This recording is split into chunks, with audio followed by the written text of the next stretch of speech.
నమస్తే రమగారు. నమస్తే చేయ. రమగారు, మంచి చందమామ కథ చెప్పుకుందామా? కొంతమందికి అదిరిపాటు ఉంటుంది. నేల మీద ఆగలేనితనం. అస్సలు ఆగరు రమగారు. పెనం మీద గింజ పేల గింజలాగా పేలిపోతూ ఉంటారు.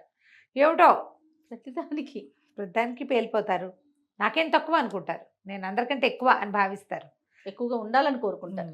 ఇలాంటి ఒక రాజకుమార్తె కథ బాగుంది. కళింగ రాజకుమార్తె మైనావతి మహాందగత్తెట. ఆ పిల్లకి ముందు చిన్నప్పటి నుంచి నువ్వు సూపర్ సూపర్ సూపర్ అనే మాట విని విని విని విని ఎక్కిపోయి ఉందన్నమాట. ఓహో, నేను సూపర్ అని ఫీల్ ఫీల్ అయిపోతుంది. సూపరే అయితే మాత్రం సూపర్ అయితే మాత్రం ఏమిటి అదే కదా. ఏమిటి నేను అదే అనుకుంటా. చాలా మందిని చూస్తాను నేను. ఒక ఆగలేదని నేను సూపర్ అనుకుంటావు, బాగుంది, అయితే ఏమైపోతావు ఏమిటి? నీకే అందరిలాగానే నీకు 2 కాళ్ళే ఉంటాయి, 2 చేతులే ఉంటాయి. నువ్వు కొన్నాళ్లే ఉంటావు ఇక్కడ. కరెక్ట్ రమగారు. అవునా కాదా? నిజం చెప్పు. మీరున్నారే మీరు మీరే. అయితే ఏమిటి నీ నాకు సూపర్ తెలిసి నీకే ఇది ఉంటుంది. కట్ చేసి స్టేటస్ పెట్టుకోవాలి రమగారు. ఎంత సూపర్ వాళ్ళైనా అమ్మ నీ సూపర్ థింగ్. మొగైనా ఆడైనా గొప్పవాడు కానీ మామూలు వాడు కానీ ప్రతిదానికి ఒక సమయం అంటూ ఉంటుంది. అన్ని చోట్ల ఉండదు. నీ సూపర్ థింగ్ని గుర్తించనివి, లెక్క పెట్టనివి, అది అసలు అవసరమే లేనివి ప్రపంచంలో నీ జీవితంలోనే బోల్డని ఉంటాయి. ఎందుకు సూపర్ అనుకోవాలి? ఒక తాత్కాలికమైనది. ఇప్పుడు నేను భలే బాగున్నారు మీరు ఇవాళ అంటే ఓకే, నేను ఎప్పుడు బాగుంటాను అంటే మహాసౌందర్యంతో బాధపడుతుంటారు కొంతమంది. అదో బాధ. అక్కడి నుంచి తమ తెలివితేటలు, తమ ప్రజ్ఞాపాఠవాల పట్ల ప్రతి వాడికి తాడిని మించిన వాడు, దాన్ని తలకెత్తేవాడు, దాన్ని తలదన్నేవాడు ఎప్పుడూ ఉంటాడు. పైగా ఈ తాడెక్కటము, తాడిని తలదన్నటము అన్ని చోట్ల ఉపయోగపడవు. ఎందుకు వచ్చింది?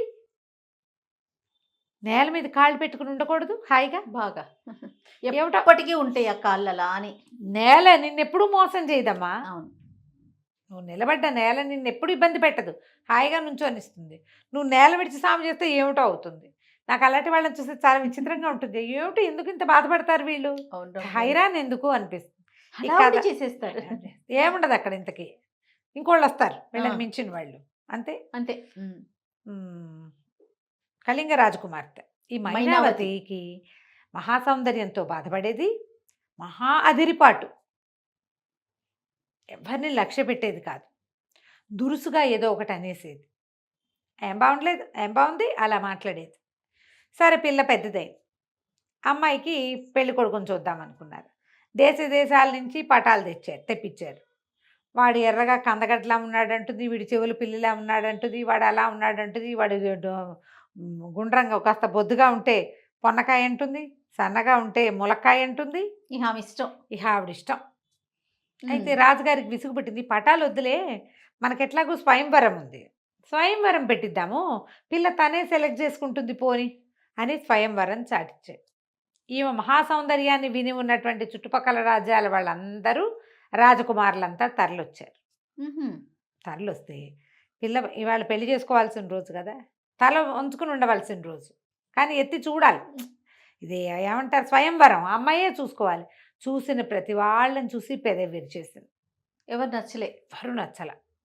వాడు లావని, వీడు నల్లగా ఉన్నాడు, వీడు పొట్టిగా ఉన్నాడు, వాడు పొడుగ్గా ఉన్నాడు, మరి ఇంతున్నాడేమిటి, ఇంత పర్సనాలిటీ ఏం చేసుకుంటామని ఇలాగాని అని అని చివరికి ఒక రాజకుమారుడు చక్కగా ఉన్నాడు. వీళ్ళ పక్క రాజ్యం వాడే, ఎంత బాగున్నాడో. కానీ అమ్మాయి ఆగలేంతనం కదా, పెనం మీద పేలగింజ. చూసి చూసి మీసాలు పోతల్లే ఉన్నాడు, ఇంత పెద్ద పెద్ద మీసాలనే నాకు వద్దంత. రాజకుమారులంతా వెళ్ళిపోయారు. కళింగరాజుకి విపరీతంగా కోపం వచ్చింది కూతురు మీద. కోపం వచ్చి, మీకు ఇంత అదిరిపాట, ఇంతమంది 50-60 మంది రాకుమారులు వస్తే వాళ్ళందరినీ చూసి మనిషికి ఒక పేరు పెడితే, నీ పొద్దున తెల్లవారేసరికి వాకిట్లో ఒక బిచ్చగాడో గాయకుడో ఎవడొస్తాడో వాడితోటే నీ పెళ్ళి. చాయిస్ అయిపోయింది. నీకు అవకాశాలు 2 సార్లు ఇచ్చా, నువ్వు ఉపయోగించుకోవాలా వాటిని అని చెప్పి ఖచ్చితంగా చెప్పేశాడు. రాత్రి అయితే అందరూ తెల్లబోయి ఉన్నారు, ఏమవుతుందో తెలియక. మర్నాడు పొద్దునే ఒకడు వాకిట్లో నిలబడి పాటలు పాడడం మొదలుపెట్టాడు. బిచ్చగాడు పొద్దునే పాటలు పాడతారు కదా, వస్తారు బిచ్చమాడుకోవడానికి రారు. ఆ వచ్చిన బిచ్చగాడు పెద్ద బవిరిగడ్డం గడ్డప్పవాడు ఒకడు సంగీతం ఏదో పాడుతుండేసరికల్లా సైనికులు పోయి, బాబు లోపల రా అని పిలుచుకొచ్చారు. పిలుచుకొస్తే ఈ లోపల రాజపురోహితులు వచ్చి రాకుమార్తెని పిలిపించి మంత్రాలు చదివి తాళిగట్టిచ్చేసాడు. అన్నంత పని చేసేసాడు. బిచ్చగాడితోటి, పెళ్ళి అయిపోయింది. గడ్డం బిచ్చగాడు విత్ పాటలు, వాడితోటి పెళ్లి చేసేశారు. ఎవరు వస్తే వాళ్ళతో చేస్తానని చెప్పే కదా. నీకు స్వయంవరం ఇచ్చా, ఫోటోలు చూపించా, నువ్వు ఒప్పుకోవాలా. స్వయంవరం చేయించా, నువ్వు ఒప్పుకోవాలా. ఇక మూడోది నీకు ఇంకా ఛాయిస్ లేదు, నేనేం చేస్తే ఆ పెళ్ళి నువ్వు చేసుకోవాల్సింది. చేసేసారు. ఈ పిల్ల లబో దిబోమని ఏడ్చింది, గోల పెట్టింది, అరిచింది. ఎవరు వినలా ఒక్క మాట కూడా. అక్కడి నుంచి ఏం చేస్తారు, ఆ బిచ్చగాడికి 5 రూపాయలు చేతిలో పెట్టాడు రాజుగారు, 5 వరహాలు. అబ్బాయి ఇగో నీ పెళ్ళం తీసుకుపో, అయ్యో మా ఊళ్ళో ఉండొచ్చు అని పంపించేసి. ఏం చేస్తారు, ఆ అమ్మాయిని వెంబడి పెట్టుకుని బయటికి వెళ్ళిపోయాడు. మైనావతి ఏడ్చింది, మొత్తుకుంది, ఇంకేం చేయాలో తెలియలే. కొంత దూరం నడిచారు. ఊర్లోంచి అంత జనం అంతా నోరు మూసుకూరుకున్నారు. ఇంత అదిరిపాటి పిల్లకి ఇదే అవుతుంది. ఎక్కువసేపు ఆ పెన మీద పేలగింజలా పేలితే ఏమవుతుంది, చివరికి ఎగిరి పొయ్యిలో పడతారు. అంతే. ఇది పడిపోయింది ఇట్లా. అక్కడి నుంచి తీసుకుపోయాడు. తీసుకుపోతే ఒక పెద్ద అడవి వచ్చింది. కానీ ఈ అమ్మాయికి ఒకటి అర్థమైంది, వీడు బవిరి గడ్డము బండ గొంతు ఉంది, కానీ వీడంత మొరటివాడు కాదు, మనిషిని సుకుమారుడే ఇతను, ఇబ్బంది పెట్టట్లా పెద్దగా. ఫోన్లో ఇది కొంచెంలో కొంచెం నయం అనుకుంది, అంత మోటుగా ప్రవర్తించట్లా. వెళ్తే ఒక అడవిని దాటారు, అడవిలోకి వెళ్ళారు. ఈ అడవి ఎవరిది, ఏ ప్రాంతంలోది అని అడిగితే, మన పక్కన రాజ్యం ఉంది కదా, మీసాలు పోతంటారే, ఆ రాజుగారి రాజ్యం ఇది అని చెప్పాడు. ఆ రాజుగారి పాలనలోకి వస్తుంది అని.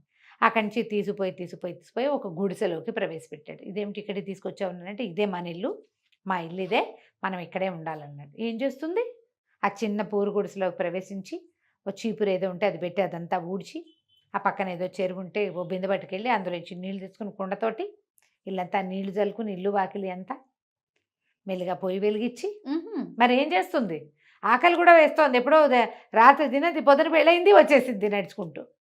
సరే మెల్లిగా అన్నం వండింది, అక్కడ ఏవో బియ్యం పప్పు ఉన్నాయి, వంట చేసుకుంది. సరే అబ్బాయిని తను కూర్చుని అన్నాలు తిన్నాడు. తిన్నాక ఏమన్నాడు, నీకేమైనా పని వచ్చా అంటే నాకేం రాదు అంది. సరే ట్రై చేద్దామని ఏం చేశాడు, ఇంత వెదురు కోసుకొచ్చాడు. వెదురు బుట్టలు అల్లటం నేర్పించాడు. ఇట్ట చల్లు అల్లాలి, ఇట్ట చీల్చాలి, ఇట్ట బుట్ట అల్లాలని పెట్టాడు. రాకుమార్తె కూర్చుంది, బుట్టలు ఏమల్లుతుంది రాకుమార్తె. చీరి వేళ్ళన్నీ పుళ్ళైపోయినాయి, అన్నం తినేటట్టుగా కూడా లేవు. ఆ అబ్బాయి అన్నాడు, బిచ్చగాడు అన్నాడు, అమ్మాయి నీకు ఈ పని అయ్యేలాగా లేదు, నీ చేతులు బాచిపోయినాయి, ఇక బట్టలు పెట్టుకోలేవు, తలకాయ కూడా దూకోలేవు, ఓ పని చేయి, పక్కన ఎవరో కుండలు చేసేవాళ్ళు ఉన్నారు, కుండలు తెచ్చిస్తాను, మరి కుండలు అమ్ముదువు కానీ, కూర్చుని చేసే పనే కదా, నువ్వు కుండలు చేయక్కర్లా, కుండలు నేను తెచ్చి పెడతానని ఓ 50 కుండలు ఒక బండి మీద వేసుకొచ్చాడు. అక్కడి నుంచి ఏం చేశాడు, ఊళ్ళోకి రాకుమార్తెని తీసుకుపోయి ఓ చోట చాపరిచి, ఇక్కడ కుండలు అమ్ముకురా అని చెప్పి వెళ్ళిపోయాడు. ఆ అమ్మాయి ఆ బండి, తోపుడు బండి తాకొచ్చి అక్కడ పెట్టాడు. ఆ బండి మీద ఉన్నవన్నీ ఆ చాప చక్కగా పరిచి కుండలన్నీ పెట్టి గడ్డం కింద చేయబెట్టుకుని కూర్చుంది. ఎవరైనా వస్తారేమని 2 కుండలు కూడా అమ్మలేదు. కానీ ఈ లోపల పెద్ద గుర్రపు రవ్వుతో ఒకడు వచ్చాడు, గుర్రం వేసుకుని. వాడేం చేశాడు, ఈ కుండల మీదకి పోనిచ్చి కుండలన్నీ తొక్కేశాడు. అది నష్టమే.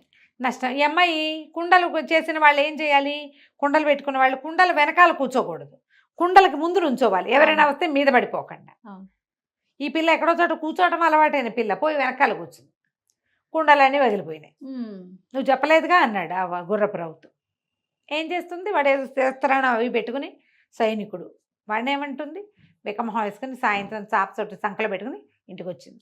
ఏవి డబ్బులు అన్నాడు. ఏం చేయను, మొత్తం అన్నీ పగిలిపోయినాయి, ఇట ఎవరో తవ్వేశారు, తన్నేసేసాడు అంటే. సరే ఏమన్నాడు, సరే నీకు ఈ పని వల్ల కావట్లేదు, పోనీ ఏదో కొంచెం వంట వచ్చింది కదా, నీకు వచ్చు కదా, వండుతున్నావు కదా, రాజుగారి వంటశాలలో ఏదో ఒక పని చేద్దు కానీ అని చెప్తే బికమహం వేసుకుంది. ఇది ఈ రాజ్యం ఎవరిది, తను వద్దనుకున్న మీసాల పోతు రాజుది. ఓహోహో, వాళ్ళ వంటశాలలో పనిచేయటం ఏమిటి నేను, కానీ మరి నాకు ఇంకో దిక్కేది, నాన్న లేడు, ఇల్లు వాకిలి లేవు, రాజ్యం లేదు, భోజ్యం లేదు, వీడెవడో బిచ్చగాడు మొగుడు. సరే తీసుకుపోయి, నాకు అక్కడ వంట వాళ్ళు చాలామంది తెలుసు, అక్కడ పెట్టిస్తానన్నాడు. సరే లోపల వెళ్ళింది. అక్కడ కూరగాయలు తరగటము అట్లా వంగి పని చేయటం మెల్లిగా మొదలుపెట్టింది. రోజు సాయంకాలం అయ్యేసరికల్లా ఏవో భక్ష్యాలు అవి ఇవి ఇచ్చేవాళ్ళు, అవి ఫోన్లో మూట కట్టుకుని కొంగులో ఇంటికి తీసుకొచ్చేది, భర్తకు పెట్టేది. 10 రోజులు ఏమో గడిచింది. 10 రోజుల తర్వాత పెద్ద పెళ్లి సన్నాహం జరుగుతోంది. ఎవరిదో పెళ్ళి, ఆ మీసాలు పోతుందే పెళ్ళో ఎవరిదో తెలీదు, కానీ పెళ్లి సన్నాహం జరుగుతుంది. బోల్డ్ పిండి వంటలు వండారు. అక్కడి నుంచి వంట చేస్తున్న అతను ఉన్నాడు లోపల. అతనికి ఈ అమ్మాయి సహాయంగా ఉందన్నమాట. ఏమన్నాడు, సరే సాయంకాలం అయ్యేసరికల్లా ఈ అమ్మాయి పిండి వంటలన్నీ మూట కట్టుకుంది, కొంగులో పెట్టుకుంది, వెళ్ళొస్తారంటే ఏమన్నాడు, మరి పెళ్ళి కదా, బోల్డ్ దీపాలు అవి పెడతారు, ఎంత బాగుంటుందో, చాలా విద్యుత్ దీపాలు అవి అలంకరిస్తారు, చూద్దాం రా, చూసాక వెళ్ళొచ్చులే, ఏమంత చీకటి పడిపోయింది, రా రా అని మామయ్యని వెంబడబెట్టు తీసుకెళ్ళాడు. ఓ సభా మండపం, బోళ్ళని చిత్ర విచిత్రాలు లేని దీపాలు అవి వెళ్ళాడేశారు. లోపల నుంచి గానా కచేరీ వినపడుతుంది, సంగీతాలు అవి వినిపిస్తున్నాయి. సరే, ఈ అబ్బాయి, ఈ వంట అతనును, ఈ పిల్ల, ఈ రాకుమార్తె మైనావతి వంగిట చూస్తున్నారు. చూస్తుండేసరికి ఆ లోపల కూర్చున్న ఆ మీసాల పోతు రాజుగారు, ఎవరైతే అక్కడ తొంగి చూస్తుంది ఇట్రాండి అని పిలిచారు. పిలిచేసరికి ఏం చేయాలి, బిక్కమొహం వేసుకుంది. ఒట్టిగా చూస్తే ఎట్లా, నాట్యం చేసి వెళ్ళమనండి అన్నాడు. రాకుమార్తెకి నాట్యం వచ్చు. అక్కడి నుంచి ఏం చేసింది, వాళ్ళు ఏదో సంగీత కచేరీ చేస్తుంటే మెల్లిగా వెళ్ళమన్నారు. వంట ఆయన అన్నాడు, వెళ్ళవమ్మా వెళ్ళు, లేకపోతే ఏం శిక్షలు పడతాయి ఏమిటో, ఆయనదే పెళ్ళో ఏమిటో ఇది, వెళ్ళమ్మా అన్నాడు. సరే, కొంగు దొప్పుకుని ఉందిగా, స్వీట్లు పెట్టుకుంది. అవును. అక్కడికి వెళ్ళి నాట్యం చేయటం మొదలుపెట్టింది. చూస్తున్నారు అందరు, బాగా చేస్తుంది, చక్కగా నాట్యం చేస్తుంది. వాళ్ళు ఎవరు గుర్తుపట్టలేదండి. నాట్యం చేస్తే ఎవరికి తెలుసు, రాకుమార్తె నాట్యం చేసింది. ఈ లోపల ఏమైంది, ఆ నాట్యంలో భాగంగా గిర్రుని తిరిగేసరికి ఈ కొంగంతా ఊడిపోయి ఆ మొత్తం స్వీట్లన్నీ కింద పడ్డాయి. అయ్యో. పడంగానే ఆ పిల్ల పిచ్చిగా అవమానపడిపోయింది. రాకుమార్తె కదా, ఏదో ఇంకా కష్టపడితోంది, ఏం చేస్తుంది, అంత అదిరిపడకుండా ఉండాల్సిందని తెలిసింది. బయటికి పరిగెత్తుకుంటూ వచ్చేసరికి వెనకాల నుంచి వచ్చి ఆ మీసాలు పోతూ గట్టిగా పట్టుకున్నాడు అమ్మాయి. పట్టుకుని, ఎక్కడికి వెళ్ళిపోతున్నావు, తెల్లవారితే మన పెళ్ళి, ఇక్కడే ఉండు అనేసరికి అమ్మాయి నిర్ఘాంతపోయింది. అయ్యో, మీరు ఎవరు అనుకుంటున్నారో, కాదండి, నా పెళ్ళి అయిపోయింది, నేను నా భర్తతోటే ఉన్నాను 10 రోజుల నుంచి, స్వయంవరమైన మర్నాడే నా పెళ్ళయింది, నన్ను వదిలిపెట్టండి, మా ఆయన నా కోసం వెయిట్ చేస్తుంటాడు, వెళ్ళిపోతానండి అనేసరికల్లా పక్కపక్కన బెడ్, నువ్వు నన్ను గుర్తించలేదు, గొంతు మార్చేసరికల్లా, నేను పెళ్లి చేసుకున్న గడ్డం వాడిని నేనే, గుర్రపు రౌతుని కూడా నేనే, నీ కుండలని పగలగొట్టిన వాడిని, నీకు అంత అదిరిపాటుగా ఉన్నావు నువ్వని అది తగ్గించడానికి మీ నాన్నగారితో మాట్లాడి పొద్దున్నే వచ్చి నేను పెళ్లి చేసుకున్నాను. అక్కడ ఏదో ఓం ఓం అని పెళ్లి చేశారు, ఇక్కడ రాజుకు తగిన పెళ్ళి అవుతుంది, రారా నువ్వు తగ్గేవు, అదే కావాలి నాకని చెప్పి ఆ అమ్మాయిని అంతఃపురంలోకి తీసుకెళ్ళాడు. బోళ్ళంతమంది చెలికత్తులు వాళ్ళు ఉన్నారు, చక్కగా స్నానం చేసి అలంకారం చేశారు. తర్వాత ఎంతకాలమో ఆ రాజ్యానికి మహారాణిగా చాలా మంచి పేరు తెచ్చుకుందట మైనావతి. అదిరిపాటు ప్రవర్తన మంచిది కాదు. అంతే. కథ కంచికి మనం ఇంటికి. నమస్తే రమ్మగారు. నమస్తే జయ.